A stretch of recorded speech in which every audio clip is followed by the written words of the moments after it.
Hello, everyone. I'm Lakai Newman with SoDA. Thanks for joining today's call.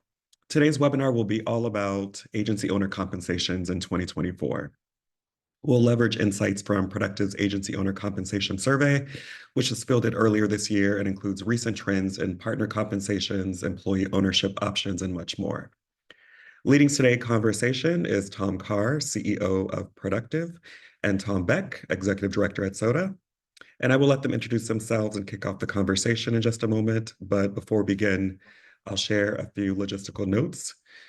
We are recording today's call to return highlights to you and your teams. Please feel free to ask questions by using the Q&A feature during the conversation, and we'll have some time near the end to address those.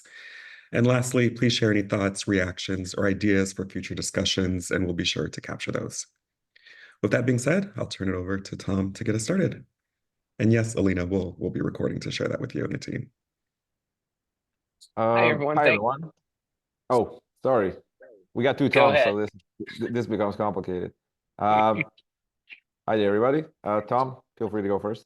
Yeah, thanks everyone for joining us. I'm Tom Beck, Executive Director, and looking forward to this conversation today. And I really appreciate Productive doing this research in the SoDA community. We do some of our own salary and comp benchmarking, but we've never really gone deep into the owner benchmarking side. So I think they've come up with some really great findings and useful advice in this report. So we appreciate them doing it.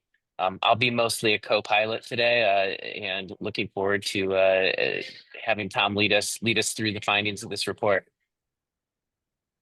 Yeah, thanks, Tom. So my name is Tom Car.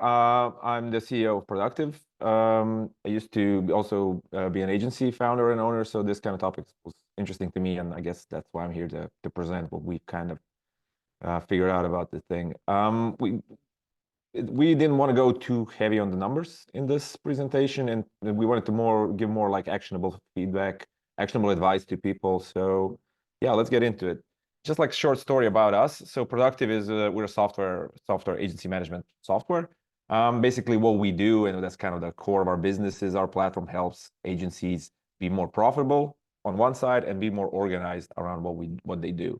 And the way we see it is, agencies kind of work in three main pillars. It's like people.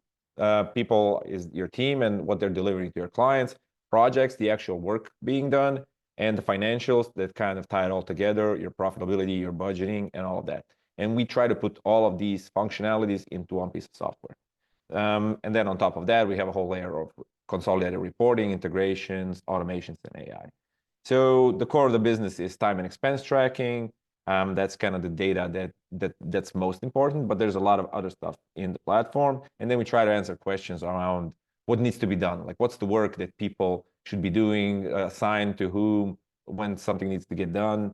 Profitability monitoring, like answering questions, are we going over budget on something? We work on resourcing, so who's available to work on a project? That's a typical question you can get out of Productive. You can do capacity planning and figuring out like what does utilization look like, either past or future. So these are just examples of some of the things you can use Productive for. You can use it to find out what your sales pipeline looking like, and how much money you do have realistically in the future, and what do you need to invoice, stuff like that. But the whole idea is we try to tie all of this together in one place and give you like a holistic overview of your agency. We've been on the market for about 8 years, have over 25,000 users, and we work with different sizes of agencies, from 10 people to over 1,000 people. We work globally, so we have customers from all over the world, but most of the customers, let's say the top 4 markets, are UK, US, Netherlands, and Australia.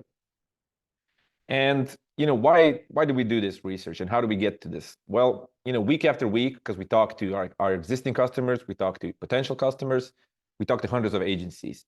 And one thing we did notice is there's a lot of talk about salaries, compensation in general, but always when we talk about this, it's for employees. Rarely do you hear about what are the salaries for the owners, the partners, or the founders, or whatever you call those people that kind of own the business and run the business in parallel. So we decided to kind of get into it. And I think owners still, owners have a lot of questions in that process. Like, am I paying myself too much? am I paying myself enough? You know, what does it look like compared to peers, to other people that own agencies? And you know, if you have multiple owners or partners, you know, there's the topic of how do I come up with like a fair compensation scheme for everybody. And that's how we got into it. We said, okay, let's do a research. Let's try to figure out. Let's try to, you know, float some insights and questions and answers maybe to the surface. And I don't know, Tom, you said you do like research, but mostly for the employee side, right? Yeah, we do a pretty deep salary and comp benchmarking study, but it's heavier on the employee side. And the challenge is, owner compensation can be comprised of multiple parts, whether it's base comp, salary, dividends, bonus, et cetera. And we haven't gone super deep into some of those considerations around ownership comp. So again, we were excited to see this research, and I think it's a really healthy and important discussion. Yeah, this is the first time we're doing it, and now that we've done it, we also learned some things, and you know, next year we want to even make it better and how to improve on it. So we have some ideas there too. But kind of the main thesis we got into it is that it's easier to determine the salary for somebody if that somebody isn't you. Because in the whole process, what we found out from the owners is that it's kind of riddled with a lot of doubt and unknowns, and you'll see that a little bit later in the presentation. Basically, the idea just came to me because you know I have these experiences previously running an agency. I think the main problem is that you know a lot of it comes down to just the conflict of interest. Because you as an owner and you as an employee, you as an owner kind of want the business to succeed.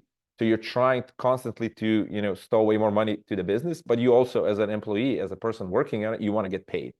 And there's a conflict of interest that is not the same like with employees.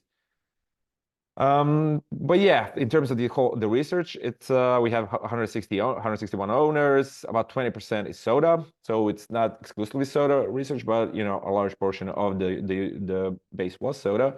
Over 80% men, the average age 41, mostly US and UK, but also like globally. About 50% are digital agencies, and then the other 50% is a mix of all the other, let's say, types of agencies you could have. And 65% is under 20 people sized shops. And for 54% of them have revenue under 10 million. So this is kind of just so you see who are we talking to here. And I'll just get into the quick takeaways first. Well, the main takeaway is that founders are not really happy about their compensation, which you know is not great, obviously. When we talk about types of compensation, we ask them, you know, what types of compensation do they receive? Salary, obviously 88%. I don't know what the other 12%. I guess they don't take salary. Dividends or distributions is a little bit less, and then bonuses about 30%, which you know means that people do have some sort of bonus system in place also for owners. Now the interesting, I would say, thing is what are some of the main drivers of getting a higher salary as an owner in that sense, or giving yourself a higher salary as an owner if kind of you're making the decision.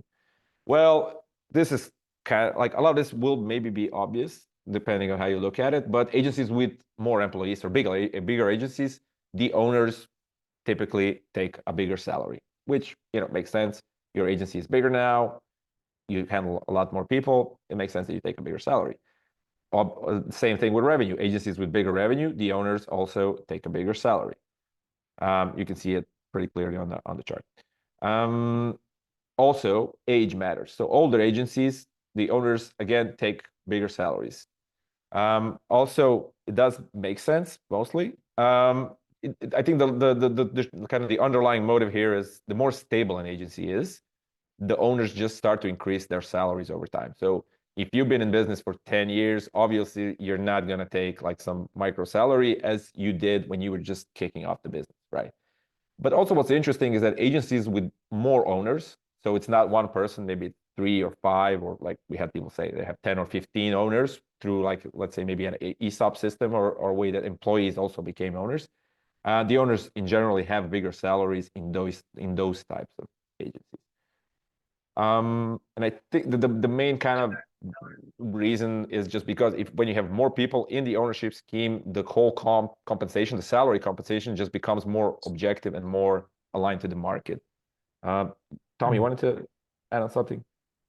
Yeah, I was just going to weigh in here, and Tom, correct me if I'm wrong on this, but the data that you guys are gathering is still focused on primarily on salary and not Yeah. total comp. Is that correct? Yeah. Yeah, exactly. Those Yeah. were the questions. And Yeah. I think that sometimes owners look at it, don't really separate that in their minds or maybe even in their processes. They kind of Correct. sometimes Yeah. look at it as the same thing. So, that's also an area we want to improve on and just kind of get the whole total comp scheme in there in the research.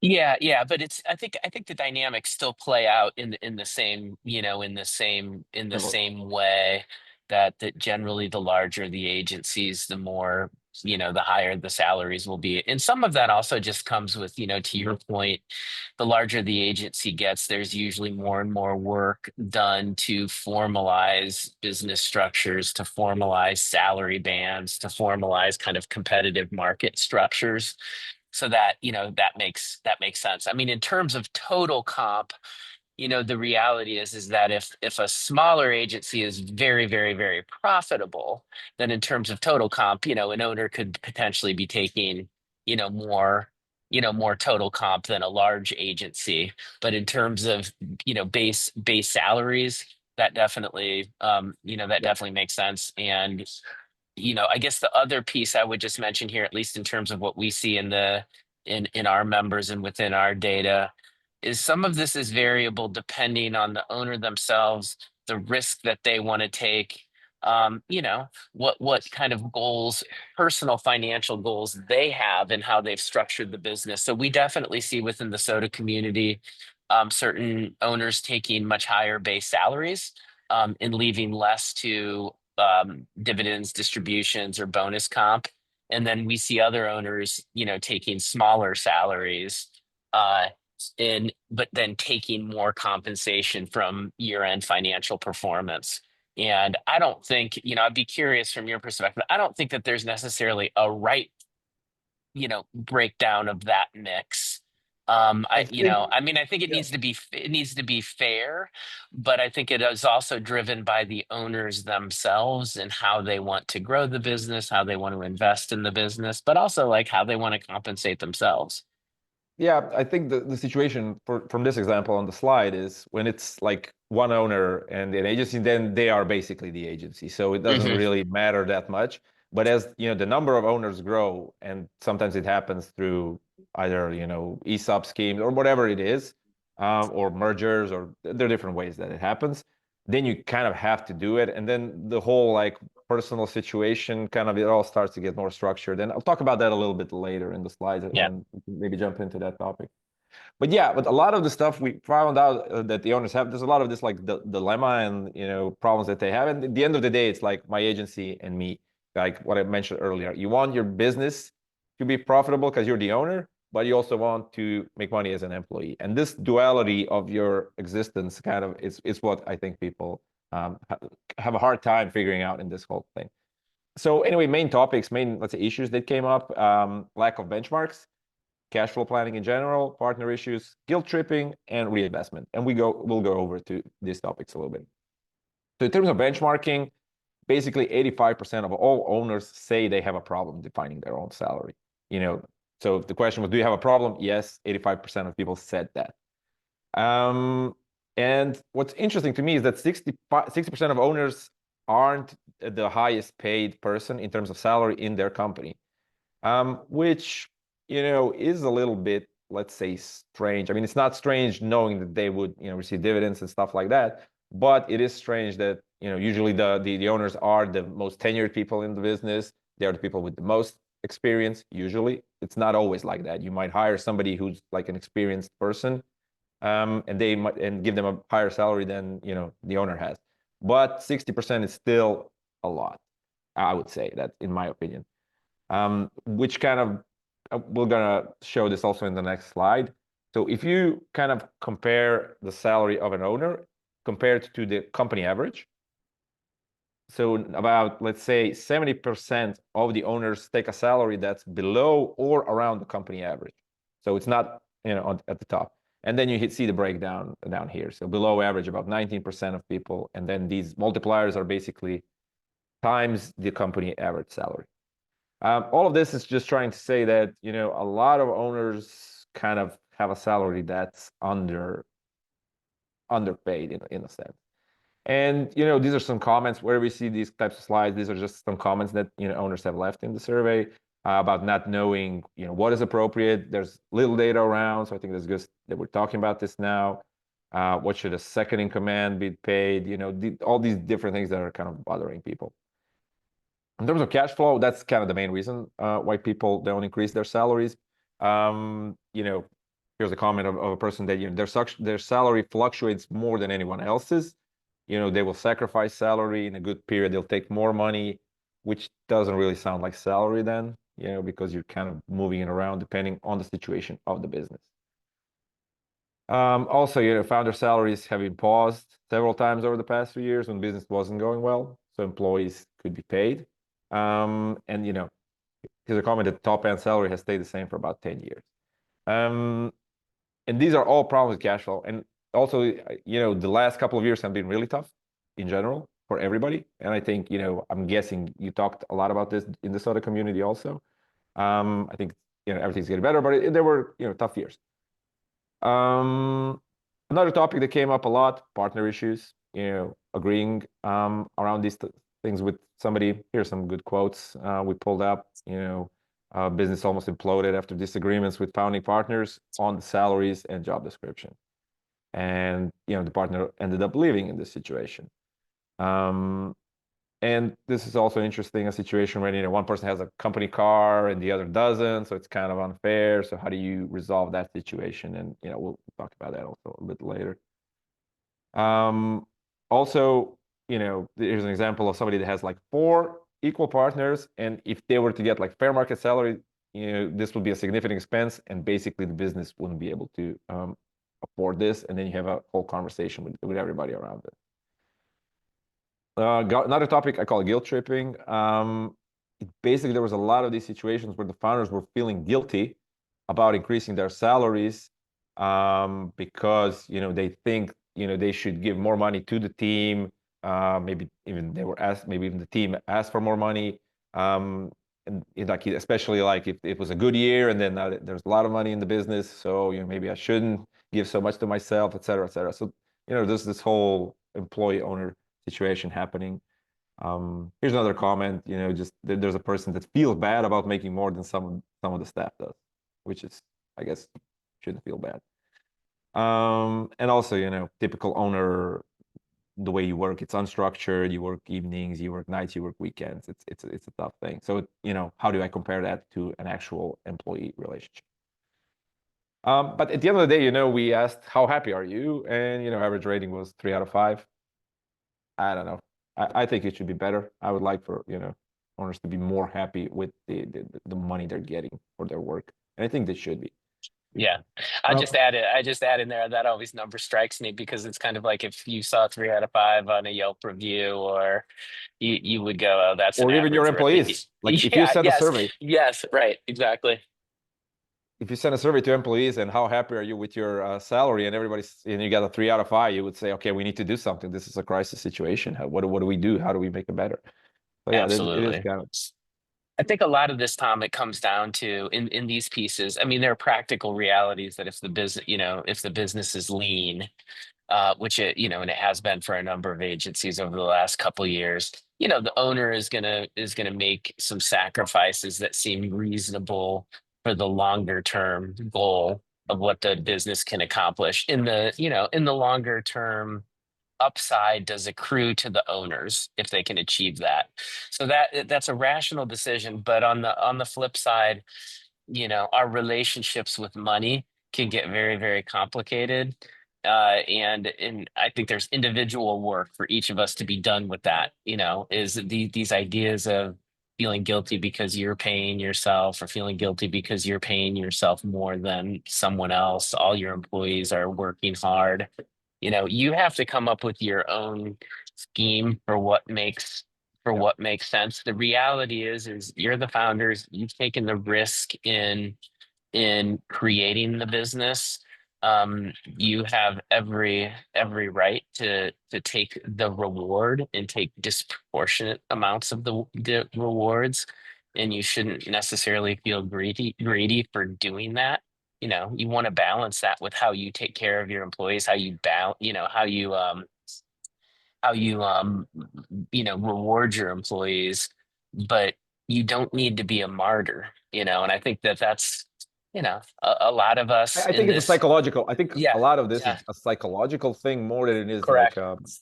an actual practical thing. I mean, the cash flow Yeah, thing is practical, but the whole yes, relationship, guilt tripping, everything, it's a psychological thing. And I think it's interesting yeah, that it's never, great, because if it's been a great year and the company made a lot of money, now you're feeling guilty because you didn't give more of that money to the employees. If it's a bad year, now you're again feeling guilty because it was a bad year. So, and I can't, I don't know, increase salaries for people. So you constantly have this problem happening, and I think it's tough. Okay, if I go on, we also asked people, what do you think other agency owners make? Well, I mean, obviously people like talk, but like some people just don't know. So what if you think, how would you compare yourself to others? And well, basically only 9% of agency owners think they make more than their peers. So if you can see the chart below, this is basically the perception of compensation compared to other founders. And 39% think they make less than their peers, people that also own other agencies, et cetera, et cetera. So I think this is also like you always think somebody else has it better than you type of situation, where in reality, it probably is you are somewhere near that, let's say, average. So basically, in conclusion of like these takeaways is not a great situation. People are unhappy with the money and also think, other peers have it better. It's been a tough period for everyone, and people are a little bit burnt out and stressed. So we thought about, what can we offer, maybe as some guidance, some advice or something. And we'll just throw in some tips and tricks that, I've seen work. And, Tom, if you have any ones you have, you can just, throw them in. But yeah, the first kind of the main, I would say, approach to this, and it's also practical, but also psychological, is thinking about yourself as like a dual personality. So you're an employee, but you're an owner, and figuring out, those two personalities, how they interact inside the business and inside and anywhere you're doing any type of math, then, that helps out a lot. And the first step to that is trying to get to, what we call objective salaries. Objective salaries means that everyone, including the owners, get a fair market salary and a salary that's aligned inside the company, inside your list of salaries, list of team. I'll give some examples. So a fair market salary would just mean, what if you had to hire somebody to do the job that that owner or partner is doing at, let's say, the same level of quality? How much would that cost from like a market perspective? Whatever that person, like you can be an owner that's like a CTO, creative director, whatever they're doing, what would that cost? And then it doesn't have to be 100% correct, but try to get to that number and try to figure out what it is. On the flip side, your salary should be aligned inside. When I say your, I mean the owners and the partners should be aligned inside the company. So if you are, let's say, running the entire company and you're the most, let's say, capable and providing the most value, your salary probably shouldn't be in the lower half of the salary band. I give this example, like what if you took your whole salary sheet and just posted it on Slack and for everybody to see? What would the other people in the company think? Like, would they think, hey, why is the like this whatever CEO getting this salary? This is weird. This is too low. Or why is the CEO getting his salary so high?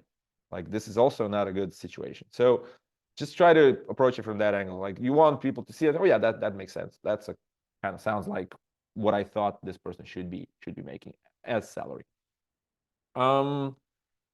Moving on from that, that usually brings this argument to the table, right? Our company can't afford that at this stage, and this is 100%. Every company, every agency that's been founded had this problem. And so how do you approach it? So the way I've seen it work is you should approach, if you are taking back some salary just kind of for the business to grow, you should look at that as like a deferred salary, and you should look at that as a loan. Because you are basically loaning money to the business, right? When I say you, I mean you as the owner are loaning money to the business. You as an employee are getting your salary. And, depending on where you are, this has different tax treatment, and there are, other considerations. But just from a psychological perspective, this is how you should look at it. And you should track what this is, either in accounting or just somewhere else, but just so you kind of figure out what's happening here and how much salary have you in deferred or invested in the business this way. Yeah. Yeah. Hey, Tom, can I just interject with a question from the chat? So Carrie Watkins is asking, did the research show any insights regarding gender and agency owner pay? So that would probably be it sounded like there were about 80% of the respondents were male. Yeah, that's a good question. I don't know. I don't think we pulled that number, but 80% were male, so yeah. We should probably look into that. We can look into that. You could probably go back to the data and segment the two and look at the 20% female and see if that significantly varied. I think that's a good question, Carrie. We didn't go into a lot of like comparing the actual salaries across, because we got the responses from different geographies, so it's not really comparable. Like you can't compare a salary US and like other markets. So it really, that was why we didn't pull up any comparisons in that sense. Okay. So one thing that happens with let's say businesses that the owners and the partners have like unreasonable salaries, unreasonable, not objective, so either too low or too high, is the profitability is often incorrect. So when you look at the end of the day, when you look at your business and you say, oh, our margins are this and that, or net income or EBITDA margins, whatever you're using, because then the profitability is kind of off, and you can't compare it to other business.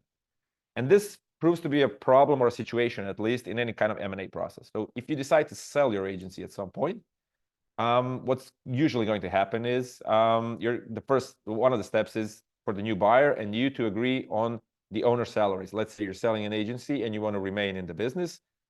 What's your new salary, right? And what will happen is then the buyer will adjust your profit, whatever you said. Oh yeah, we're making whatever 40% margins. Sure, but your salary is like really low. So if I adjust for your market salary, then you're not actually making 40%, you're making 25%. So basically, if you just start from the get-go with the whole objective compensation scheme, it just makes more sense in that way. The other part, why objective salaries are, I think, the way to go is if the owners are partially billable. So you have a lot of situations where the owners are still working on the project work, on the clients. And if you use any type of software like Productive, for example, that has profitability tracking, any project that an owner is working on, it's going to show, oh yeah, this project is insanely profitable just because the owner is taking like some minuscule salary or stuff. So you have to kind of, when you objectivize that, then everything will make more sense, and all of the projects will also make more sense in your reporting, in your project profitability reporting. Yeah. I'm just going to weigh in on that with again a comment from the chat. Andrew Fulton says, on the profitability side, or profitability being misstated due to variability in owner comp, he suggested that if there is variability there, that at a minimum you're doing some adjusted earnings on a quarterly basis to kind of keep yourself honest. And I think that's good advice. There can be reasons that you want to underpay owners and partners for a period of time and maybe put more of the compensation into incentive comp, variable comp, performance-based comp.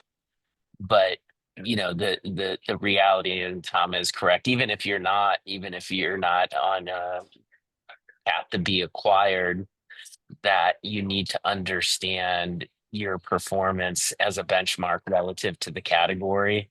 And if your comp is really distorted, it will distort your performance. So I think that's a good suggestion, Andrew. Thank you for sharing that.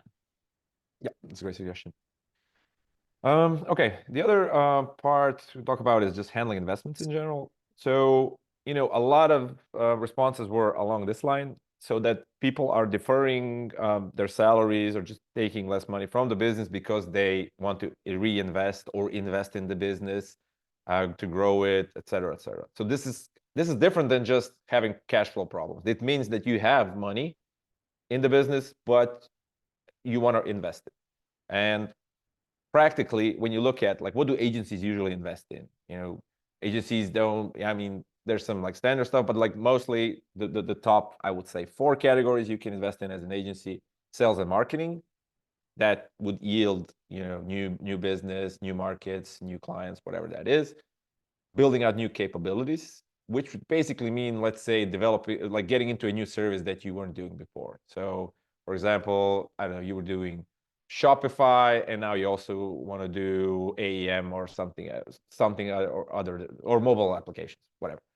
To get to that point, you have to invest into the knowledge, into the people, into the something. The third category is just like showcase projects. So it could be like a show reel. It could be maybe like, if you're a software company, it could be some type of project that you kind of can show off later and get some work just because you built the other thing. And then the fourth thing is developing products, which is what some agencies do, which is, again, like a whole other business line in itself. My point here is that all of those are time investments. And what typically we see sometimes with agencies is they don't track that at all. They either use the unutilized time that they have. So, there's been a month or two where, staff hasn't been utilized completely, so they throw them on those projects. Or sometimes they're very, very, intentional about it, and they say, okay, these people, they're going to work on these investments. In any case, you should track those investments. A lot of companies track only billable time, which is not optimal, because then you won't see any of this. You should track all this investment time. It doesn't have to be 100% accurate. You don't need like to the minute, but just like overall, you have a feeling of where that money and time is actually going. And you'll find out if you're managing these investments properly. Are they actual investments? Are you getting something out of that? And how much money did you spend on that? Or is it just something you're doing and saying, oh yeah, we're reinvesting? Are you really investing? The third topic around partner disagreements, which came up a lot. Again, I think objective salaries are the answer. Try to do those fair market salaries. Try to do them company aligned inside your company. Because, realistically, there are companies that pay higher and lower salaries depending on their stage, depending on whatever they're doing or how good they are. There's a lot of factors that go into that. And I think partners should be realistic, in that conversation. Because you can always come and say, oh yeah, what I do on the market is worth this much. Yeah, but not in our company. We have 10 people. We're just starting out. We're not that big. Another point here is, if you get to a disagreement here, there should be a defined process to make decisions around partner compensation. Basically, who makes the final call, or how do you get to a decision? When I was talking to Tom earlier about this, and I said, I think the CEO and the managing director should kind of make that decision. And I think, Tom, you had a point that there are different ways you've seen it work. Yeah, I mean, I think it gets down to what the partnership structure looks like, what the ownership structure looks like, and you may already have, as partners, you may already have a voting mechanism on how you make big decisions in the company, and that voting mechanism may be based on voting shares in the company. So I think Tom is right, and I think it's probably cleanest to have a single point of contact for helping to arbitrate and make those decisions. But if you're in a partnership structure with 3, 4, 5, 6 partners, you may need a different mechanism. The most important takeaway is that you should have a very clear mechanism for how you make these decisions. They can't be ad hoc or arbitrary, and they should be treated like any other business decision that you're going to make, strategically. Yeah. I guess one other note is the whole separation of employee and owner. And I think everybody who has ownership in the business should understand that. And, this is the salary. Sure, this is your salary, but if you're executing well, you're either growing the value of the business or you're growing free cash flow. Basically, you have more money on the account that you need to figure out what to do with. So, and that belongs to you as a partner. So it's in these conversations, I think it's important always to kind of put that also on the table. If you have like a tough negotiation situation with a partner, oh, I need this much money for living expenses. Sure. But then this is the other side of it, right? In terms of free cash flow, I think the most important part here is you should have a strategy on what do you do with free cash flow and how you do it. So that everybody that's an owner has a clear expectation on the money they're going to get, when they're going to get it, how it's going to be decided on, and just kind of work through that, do like a really good like workshop brainstorming, and this is the way we do it, and then just kind of run through the process. Here's an example. The way I've seen it work is figure out a safety net, which is basically the minimum amount of money the company should always have. Depending on who you ask, you'll get different answers. It's usually calculated by, let's say your monthly expenses times something. So it could be 3 months, 5 months, 6 months. There's a number that you put in there and kind of say, okay, this is our safety net. This is the amount of money we need to have. Everything above that number is fair game. So this is the free cash flow. And what do we do with it? And that's the next step. And also figure out a cadence for this. So don't do this every month, right? So do it twice a year or once a quarter or something. Sit down, look at your free cash flow, and then do with it. You have basically two options. You can either everything that's over the safety net, you can either invest or you can distribute it. And I think the owners, the shareholders should decide this in a voting process or whatever it is, because it's their money in a sense. It's the everything that we made in this period. And that's the other part of total comp, right? You have the salary, and then you have this stuff.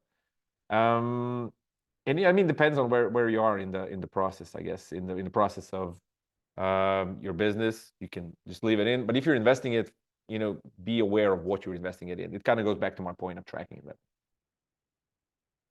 The other part where we had, people say, oh, one partner has a car, or I don't know, one person flies first class, the other one doesn't, these types of situations.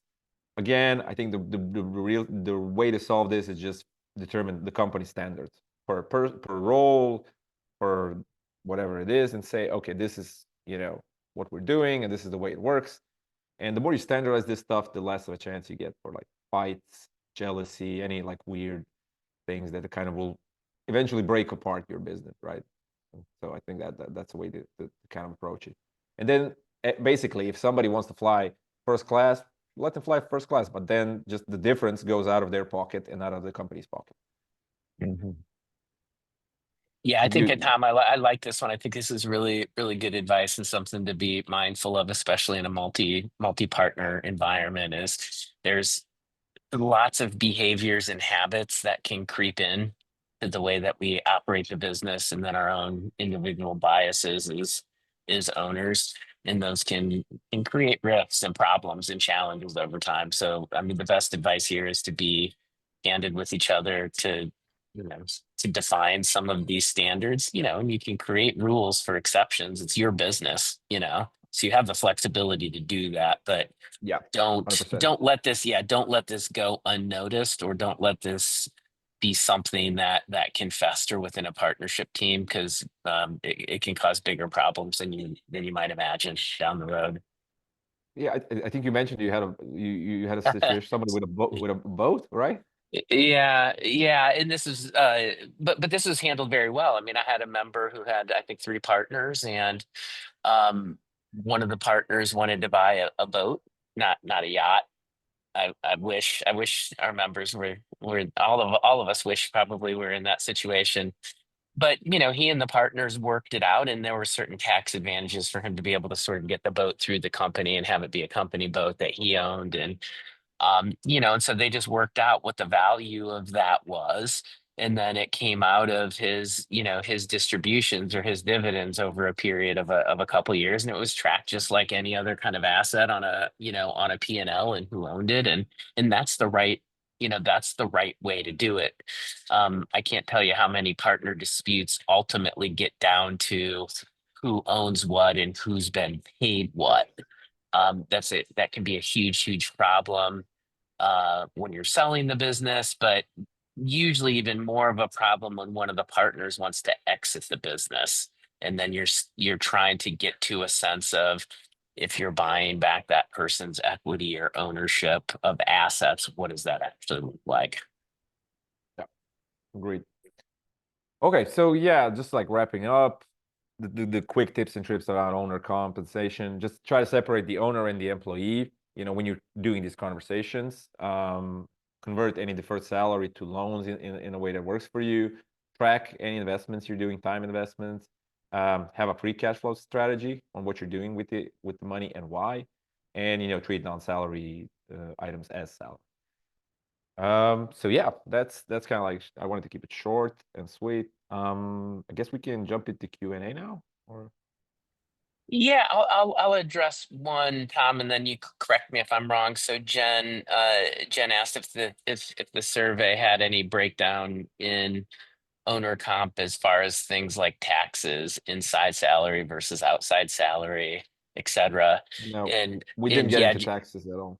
yeah. So I think as Tom said, this is kind of the first year they've done it, and this gives me a lot of ideas too for what we could do within the SoDA community to sort of break out in a more deliberate way what total comp actually looks like in terms of base Mm. salary and compensation, maybe But I think it's a excess good question. benefits. Yeah, excess benefits that an owner might be taking, because again, maybe they're leasing themselves a car on the company, maybe they have a timeshare that's owned in the company's name that they use for entertainment periodically, and then there are things like dividends and distributions and bonuses. So that'll be kind of next round. I think we'd all love to get into that in greater detail, because I think that'd be super helpful from a benchmarking perspective. And Jen, what I can tell you is, just at least in terms of what I see in the SoDA community, it's going to be all over the board, with founders and partners, and how they choose to treat this asset and compensate themselves. So I don't think that there's necessarily a right way to do it, as much as um, being transparent about it and having sort of a clear mechanism to define what that compensation looks like. Yeah. I see this comment from Andrew. Basically, the same relative to cash reserves, so that they created a rule that excess earnings would come from a rough rule of thumb ratio of excess cash, which we calculate as a multiple. Yeah, this is basically the we call it safety net. I call it safety net in the presentation, but this is exactly what he's talking about. And I like what he says is that it takes discretion out of deciding what to take out, and that's the whole Mhm. point. It's something that you agree beforehand. This is the way we do it, and then when it happens, it's not a situation that you're kind of deciding in that moment, because then everybody has their own opinion. I need a car. I need to add another wing to the house, or whatever people are doing. Then this is the rule. So I think that's really good. Yeah. Yeah, and Tom and I talked about this a little bit last week, and I think for those in the SoDA community, you've seen some of this benchmarking data before, but generally speaking, I think the advice is to try to get to 3 to 6 months, somewhere in that range of cash reserves, relative to ongoing operating expenses. That might vary. And again, you're the owners and the founders, so you'll define your own risk tolerance, and you'll also define, what cash flow looks like in your company. But that may be a useful benchmark. And so in Andrew's case, it might be a scenario of, if our goal is 3 months or 6 months of cash reserves, once we start to exceed that for a certain period of time, then we'll have an automatic mechanism that kicks in to say, we're going to take, that excess cash out and distribute it to the partners under a specific I, formula. I've seen it. I think the multiplier, the number of months you would need to keep. I agree, that is the benchmark. A couple of months of cash. Depends Mhm. really on how stable your cash flow is. Like, for example, businesses that work a lot with retainers, you get, it's like recurring revenue. Every month how much you're gonna get. So you can tighten that up. It could be 3 months or something. But if your cash flow is really Yeah. unpredictable, so sometimes you get like a huge payment, then you have to wait for a couple of months. Then you need to store these bigger cash reserves. Yes. Yeah, that's why I agree. That's why I'm suggesting it's not so much a mechanism of, okay, this month we're at 4 months cash reserves rather than 3, so we're going to pay it out. There's got to be a mechanism to show a certain, like, consistency over a threshold. Yeah, there's a question here in terms of from Andrew again about how do we compare the compensation to the revenue of the business. We didn't have the data in there. Obviously, the compensation grows as the business grows, but it's not, you know, linear. You know, that's kind of like the short, I would say, story around it. Trying to say a 10x revenue business doesn't mean 10x salaries. And I guess, I mean, obviously you know that in a sense. There Okay. any other questions or comments from the group? Tori said aloha. Aloha to you. Here's one from Nick. Do many agencies keep cash in alternative investments which are relatively liquid or just cash? I think everybody, yeah.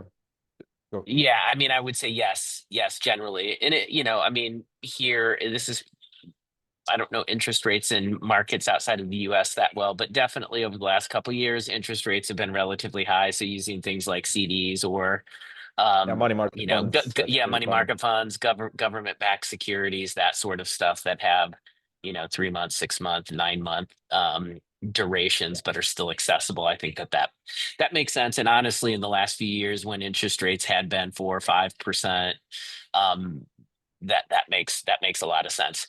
If you're But I think just the if it's question, yeah, I but I was think just the going to say if it's question, a really low interest rate environment, then you'll have to look at whether it's actually worth it. You know, because depending on how much cash you might have, it's like you throw it in one of these investments and it's kicking off $500, $400 in interest a year or something. It may not be worth the management of that.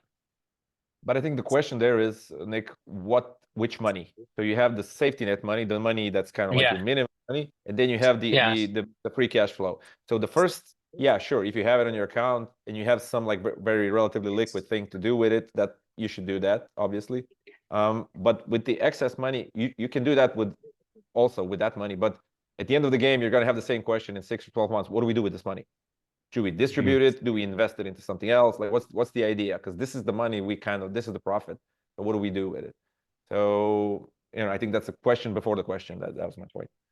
yeah. No, I agree with that, Tom. That's a good point. And Nick, you know, obviously that comes down to some of your risk tolerances as founders and owners, and you know what you want to take out of the business. When, you know, some founders are more aggressive about that, and then they leave themselves in a position that says, hey, I'm going to take this cash out of the business, if I need to reloan it back to the business, I'll maintain a position to do that, but I've taken the cash and it's actually now in my personal accounts.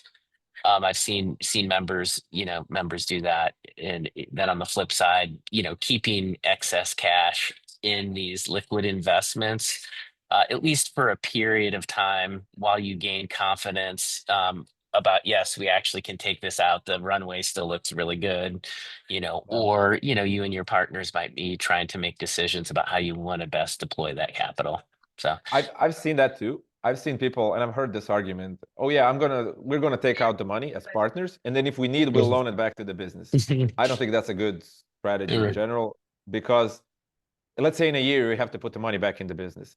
There's 3 people now you have to talk to, and like one of them, oh yeah, I'm not going to put money. I spent all the money. Like the yes. conversation gets. So I would never. I don't think it's a good strategy to kind of presume that people are going to loan it back at any point in time. It probably works better in a single owner environment. Exactly. Exactly. Uh, Other questions. Nick says he keeps some money in Bitcoin. Well, you must be Mhm. happy then, at least recently. No, I mean that's great. I mean Yeah. that's a typical, like, you know, it could have been a risky move and it turned out great. So that's awesome.